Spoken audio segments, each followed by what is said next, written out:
Flyers. I've got a great story today about courage and being brave. It's a really wonderful book by one of my very favorite children's books authors, Kevin Henkes. It's called Sheila Ray the Brave. You may have read some of his other books. Lily and the Purple Plastic Purse is a personal favorite of mine. There's lots of great stories that he does. And he does the cutest illustrations, these little tiny mice. You can see a picture on the back as well. This story is about a little girl, Sheila, a little mouse, I guess I should say, Sheila Ray, and she feels very brave in most situations. But just like everybody, she eventually gets into a situation where she's going to need to call on her courage to get her through it because she feels afraid. And so we're going to read about what happens to her and how she is able to use courage to fight through her fear. Sheila Ray the Brave by Kevin Henkes. Cute little teddy bear there.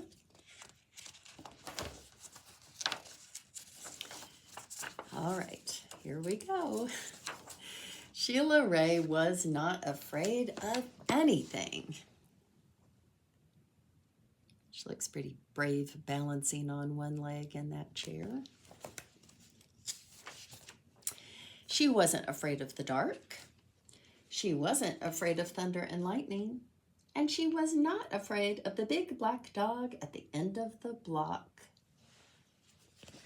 So here she is, sleeping in the dark just fine, not worried about thunder and lightning, and playing with the big black dog that maybe some other people might be afraid of.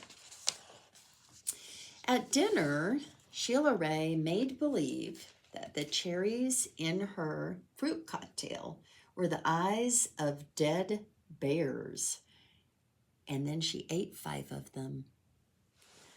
At school, Sheila Ray giggled when the principal walked by. And when her classmate Wendell stole her jump rope during recess, Sheila Ray tied him up until the bell rang. "I am very brave," Sheila Ray said, patting herself on the back. So Sheila Ray is pretending to do something brave when she eats the cherries in her fruit cocktail. She's not afraid of the principal. I hope you guys are not afraid of me either. And when someone teases her, she ties him up. Let's not really do that at recess, guys. But she is brave enough to do it. Sheila Ray stepped on every crack in the sidewalk without fear. When her sister, Louise, said there was a monster in the closet, Sheila Ray attacked it. And she rode her bicycle, no-handed, with her eyes closed. "Yay, yay, Sheila Ray," her friends yelled, clapping their hands. Doing a lot of brave things, fighting off monsters for her little sister, riding with no hands, eyes closed. She really doesn't seem to be afraid of anything. One day, Sheila Ray decided to walk home from school a new way. Louise was afraid to. "You're too brave for me," Louise said. "You're always such a scaredy cat," Sheila Ray called.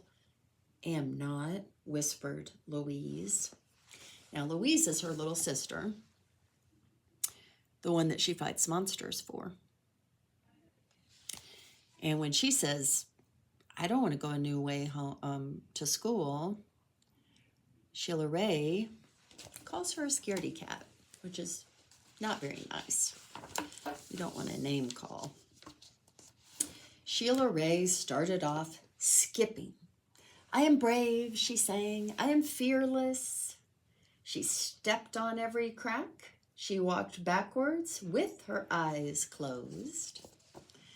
So she's feeling very confident right now. If you are confident, you believe that everything's going to be great. Everything's going to be just fine. And so even though she's going this new way, she's confident. She's skipping. She's singing. She growled at stray dogs. and bared her teeth at the stray cats. And she pretended that the trees were evil creatures. She climbed up them and broke their fingers off. Snap, snap, snap. I love that she's always pretending.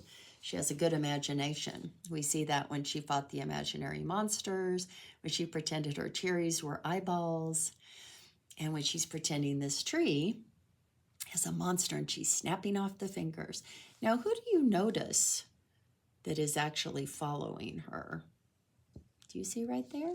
And maybe in this picture too? Her little sister. So remember, she called her little sister a scaredy cat. She's actually following her. So maybe not too scared to do that. Sheila Ray walked and walked. She turned corners. She crossed streets. It suddenly occurred to Sheila Ray that nothing looked familiar. So she's trying to go to school a different way. And as she's going through, she starts to look around and doesn't recognize anything. If something is not familiar, you feel like you've never seen it before. And we look at her face. How do you think that is making her feel? A little worried, it looks like. Now we see, I don't think she sees, that Louise is still there. Sheila Ray heard frightening noises. They sounded worse than thunder. She thought horrible thoughts. They were worse than anything she had ever imagined. I am brave, Sheila Ray tried to convince herself. I am fearless. Boy, she is starting to feel the opposite of fearless. She's feeling afraid.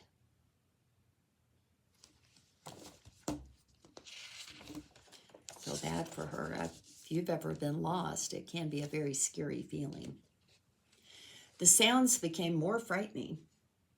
The thoughts became more horrible. Sheila Ray sat down on a rock and cried. Help, she sniffed. She thought of her mother, and she thought of her father, and she thought of Louise. Mother, Father, Louise, she cried. Oh, so finally she just sits and cries, which we might do ourselves when we're feeling scared. And then she cries for the people that mean the most to her. That's who we look at. That's who we want when we're scared. Mother, father, and sister. One of them might be hearing her. Here I am, a voice said.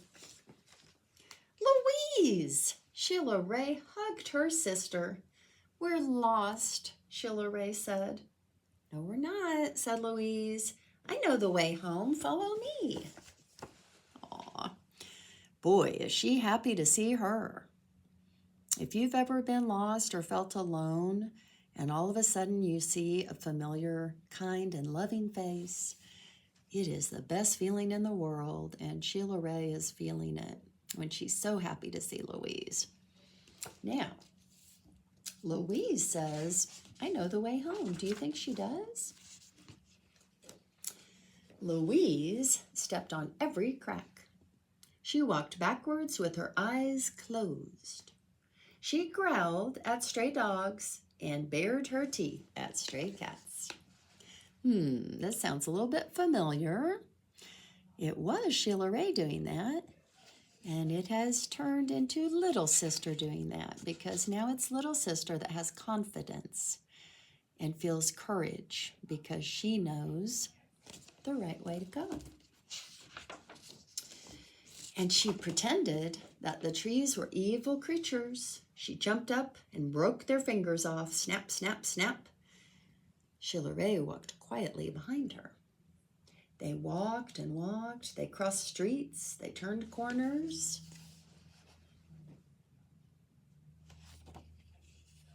Do you think they're getting back to the right spot? Soon their house could be seen between the trees. Sheila Ray grabbed Louise and dashed up the street. When they reached their own yard and the gate was closed behind them, Sheila Ray said, "Louise, you are brave. You are fearless." That's very different than the way that she called her a scaredy cat, right? She sees that her sister is also brave and fearless. "We both are," said Louise, and they walked backwards into the house with their eyes closed. Oh, that's a beautiful, happy ending. So a few things happen in here that I think are notable for us. Notable means something that we need to talk about. The first thing is they were actually walking home. I think the whole time I read this to you, I said they were walking to school, but they were walking home from school. And Sheila Ray thought, oh, I'll do it. I'm brave. I can do anything. But she reached a point where she got afraid. And that's okay. Like, even as brave as we can be, sometimes a new experience will make us feel fearful. And when we are afraid, it is okay to ask for help. And that is exactly what she does. She sits there and she says, "Mother, Father, Louise," she needed some help. And lo and behold, here comes her little tiny sister who was able to help her.